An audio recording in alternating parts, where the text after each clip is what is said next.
سب سے top contender جس اچھی پوزیشن کے لیے ہیں جن کی پروموشن ہو سکتی ہے وہ ہیں بیرسٹر عقیل ملک. یہ وزارت قانون و انصاف کے وزیر مملکت ہیں.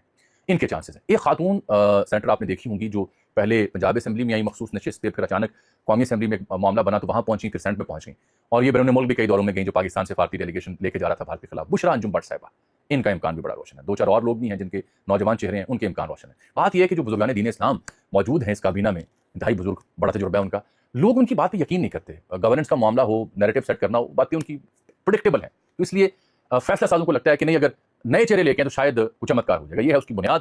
کابینہ میں رد و بدل ہونے. اب میں بتا دیتا ہوں ڈیٹیل آپ کو. مثال کے طور پر اس وقت سب سے بڑا پھڈا ہے, یہ سب سے بڑا ایشو ہے داخلہ اور خارجہ کا.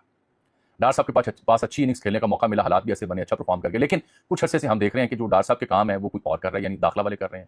سعودی عرب بھی جانا ہو, تہران جانا ہو, یا بھی امریکہ, تو وہ کر رہے ہیں. ڈار صاحب معیشت, چینی وغیرہ اس طرح کے معاملہ دیکھ رہے ہیں. لیکن یہ رہیں گے ڈپٹی پی ایم. ہو سکتا ہے کہ خارجہ کا قلمدان نقوی صاحب کے پاس چلا جائے.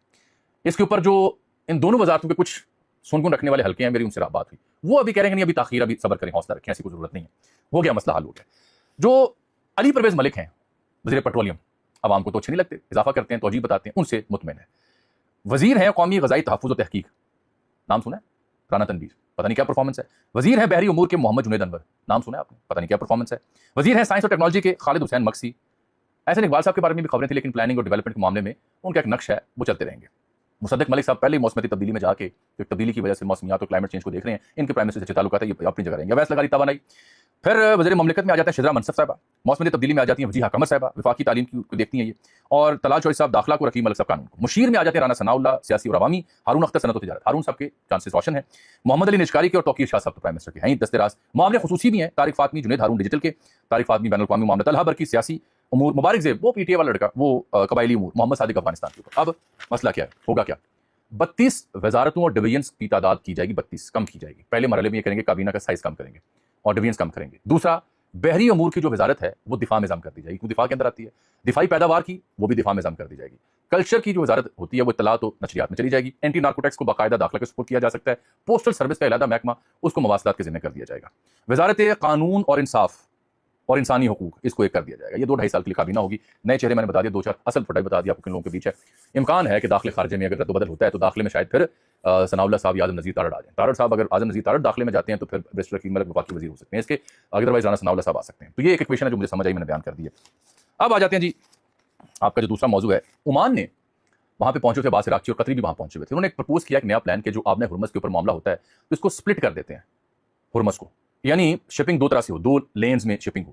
جنوبی جو رستہ ہے اگر آپ میپ دیکھیں تو وہ عمان کے جو پانی ہے, یا عمان کی جہاں دسترس ہے پانیوں میں, آبِ ہرمز کے ایک طرف ایران ایک طرف عمان, تو وہ جنوبی رستہ عمانی پانیوں سے گزرے اور شمالی روٹ جو ہے وہ ایران کے تسلط میں ہو.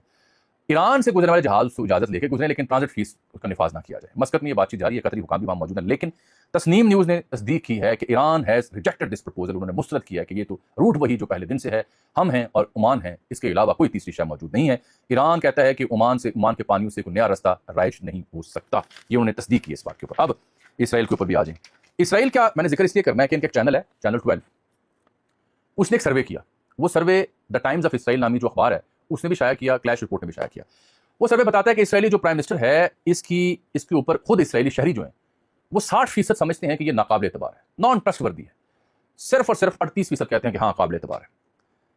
اور اس کا جو مخالف ہے سیاسی طور پر, گوڈی آئزن کاٹ, اس کو 54% قابل اعتماد سمجھتے ہیں اور 29% ناقابل اعتماد سمجھتے ہیں. اس کا ریشو زیادہ ہے. جو سابق وزیر اعظم ہے نفتالی بینٹ, اس کو 53% ناقابل اعتماد سمجھتے ہیں اور 41% قابل اعتماد سمجھتے ہیں. یعنی میں نے سروے کو جب پڑھا ڈیٹیل میں جا کے, تو چینل 12 یہ خبر دینے کی کوشش کر رہا ہے کہ بھائی صاحب ہر 10 میں سے 6 شہری وہاں کے اسرائیل کے نیتن یاہو کو ناقابل اعتماد سمجھتے ہیں. یاد رہے کہ ان کے اکتوبر میں الیکشن بھی آ رہا ہے, 3 کرپشن کیسز ہیں, صدر سے استثنا مانگ رہا ہے. اور کل میں نے بتایا تھا کہ صاحبزادوں میں ولدیت بھی بدل لی ہوئی ہے, نام بھی بدل لیے ہوئے, چینج کر لیں کہ اس کے نام کی وجہ سے کاروبار دنیا بھر میں چلتے پھرتے پرابلم ہوتی ہے. وہ ویلاگ بڑی تفصیل کے ساتھ میں نے کیا, لیکن ویوز نہیں آئے. جہاں پہ نشر ہوتا ہے انہوں نے سجیسٹ نہیں زیادہ کیا. اس سے آپ اندازہ لگائیں کیا کہانی ہوتی ہے. بہرحال 10 میں سے 6 شہری جو ہیں وہاں پہ وہ اسے ناقابل اعتماد سمجھتے ہیں. میں نے ذکر کیا یو ای کا, تو کل پرسوں میں نے بالعموم اس کا ذکر کر دیا کہ متحدہ عرب امارات, تو دیکھنے والوں نے کہا نہیں جناب آپ اپنے مخصوص انداز میں کہا کریں کہ برادر دوست اسلامی ملک متحدہ عرب امارات. اس کے جو شیخ صاحب ہیں, شیخ محمد بن راشد المختوم, دبئی کے حکمران ہیں اور متحدہ عرب امارات کے نائب صدر اور پرائم منسٹر بھی ہیں. آپ جناب 77 برس کے ہو چکے. اب 77 برس کی جو سالگرہ ہے, جنم دن ہے, اس کی تقریبات ہونی چاہیے. تو وہ تقریبات منانے کے لیے, سالگرہ منانے کے لیے حضرت پہنچے ہیں اسکاٹ لینڈ. اسکاٹ لینڈ میں ایک جزیرہ ہے لوکٹوچ، پتہ نہیں کی نام ہوتا ہوئے گا، لیکن جو میں نے پڑھا یہ پروننسیشن مجھے آئی، درست کر دیجیے گا مجھے. وہاں پہ شیخ صاحب کی 63,000 ایکڑ پر ایک اسٹیٹ ہے، 63,000 ایکڑ پر. اور وہاں وہ اگلے ہفتے سے سالگرہ کی تقریبات کا آغاز ہوگا. ایک خصوصی طیارہ لے کے گئے ہیں ساتھ، 3 خصوصی ہیلی کاپٹر ساتھ لے کے گئے ہیں، 60 گاڑیوں کا قافلہ ساتھ لے کے گئے ہیں، وہ جو رینج روور ہوتی ہے اور مرسڈیز ہوتی ہے اس طرح کی گاڑیاں. 3 وہاں پہ ان کی جو اسٹیٹ ہے اس میں 3 ہیلی پیڈ بنے ہوئے ہیں، جزیرے کے بالکل قریب.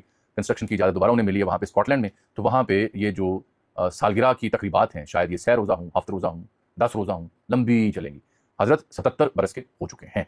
تھے مشرق وسطیٰ، جنگ لگی ہوئی ہے، حملے ہو رہے ہیں، تیل کی قیمتیں اوپر نیچے ہو رہی ہیں. شیخ صاحب ماشاءاللہ وہاں پہ منانے گئے ہیں سالگرہ. ایک خبر اور دے دوں آپ کو، وہ جو کرپٹو کرنسی کل پرسوں تک حرام قرار دی گئی تھی تقی عثمانی صاحب، حضرت مفتی تقی عثمانی صاحب کی جانب سے، تو اس کے بعد بلال بن ثاقب صاحب جو اس مدعے کو دیکھتے ہیں اس کے لیے حکومت میں آئے، مشیر ہیں، اہم ترین، بڑی پہنچ ہے ان کی. کرپٹو دنیا بھر میں جہاں جہاں ہے، ڈونلڈ ٹرمپ، اس کے صاحبزادے اسٹیو وٹکاف، ہماری جو قیادت ہے اعلیٰ، سب تک ان کی پہنچ اس معاملے میں بڑی مہارت رکھتے ہیں، سننے میں آیا ہے. تو بلال ثاقب صاحب کا ہوا رابطہ مفتی تقی عثمانی صاحب سے، اور انہوں نے گزارش کی ہے کہ جناب یہ ورچوئل کرنسی کے بارے میں ہم آپ کو آگاہی دیتے ہیں، بیٹھ کے بات ہو جائے گی. تو مجھے یہ لگ رہا ہے کہ حرام قرار پائی کرپٹو کرنسی جلد امکان ہے کہ اگر مگر کے بعد حلال قرار پائے گی. السلام علیکم.